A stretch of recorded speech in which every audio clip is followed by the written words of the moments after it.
കോഴിനെ കൂട്ടിലാക്കാനായിട്ട് പോവുകയാണ്. കോഴികളൊക്കെ ഗേറ്റിൻ്റെ കടയ്ക്ക് കാവലായിട്ട് നിൽക്കുകയാണ്. അപ്പോൾ ഇവർക്ക് എന്തെങ്കിലും തീറ്റ കൊടുത്താലേ ഇവർ ഷെഡിൽ കയറുള്ളൂ. അപ്പോൾ ഞാൻ ഇവർക്കിന്ന് സ്പെഷ്യലായിട്ട് ചോറ് ഉരുളയാണ് കൊടുക്കണം.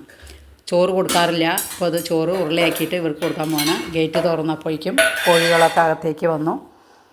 അപ്പോൾ ചോറ് ഞാൻ താഴത്തേക്ക് ഇട്ട് കൊടുക്കുകയാണ്. അപ്പോൾ ഒരു തരി പോലും ഇല്ലാതെ ഇവരത് മുഴുവൻ തിന്നു തീർക്കും. കാരണം ഇവർക്ക് ചോറ് കൊടുക്കാറില്ല. കൊടുത്തു കഴിഞ്ഞാൽ ഇവർ മുട്ടയിടാറില്ല. അത് കാരണം ചോറ് കൊടുക്കില്ല, കോഴിത്തീറ്റയാണ് കൊടുക്കാറ്. അപ്പോൾ ഞാൻ ചോറ് താഴിട്ട് കൊടുത്തിട്ടുണ്ട്. ഒരു തരി പോലും ഇല്ലാണ്ട് അവർ തിന്നു തീർക്കും. കോഴികൾക്ക് ചോറ് ഭയങ്കര ഇഷ്ടമായിട്ടാണ് ഇരിക്കുന്നത്. അപ്പോൾ അതേ കാക്കക്കൂട്ടിൽ കല്ലിട്ട പോലെയാണ് ഒക്കെ, എല്ലാവരും കൊത്തി തിന്നാണ്. ഇനി ഈ തീറ്റ കഴിഞ്ഞ് കഴിഞ്ഞാൽ ഇവരെ ഷെഡിലാക്കാറാണ് പതിവ്. അപ്പോൾ കോഴിത്തീറ്റയ്ക്ക് ചോറ് കൊടുക്കാറില്ല. കോഴിത്തീറ്റ കൊണ്ട് പോയിട്ട് ഇവരെ കൂട്ടിലാക്കും. ഇതാണ് പതിവ്. അപ്പോൾ ചോറ് ഭയങ്കര ഇഷ്ടമായ കാരണം ഒക്കെ കൊത്തിപ്പറുക്കി തിന്നെയാണ്. അപ്പോൾ ഈ വീഡിയോ ഇത്രയേ ഉള്ളൂ. അടുത്ത കോഴികളായിട്ട് വീഡിയോയിൽ വരുന്നതാണ്. അപ്പോൾ വീഡിയോ കണ്ട് ഇഷ്ടപ്പെട്ടെങ്കിൽ ലൈക്ക് ചെയ്യണേ. Okay, bye.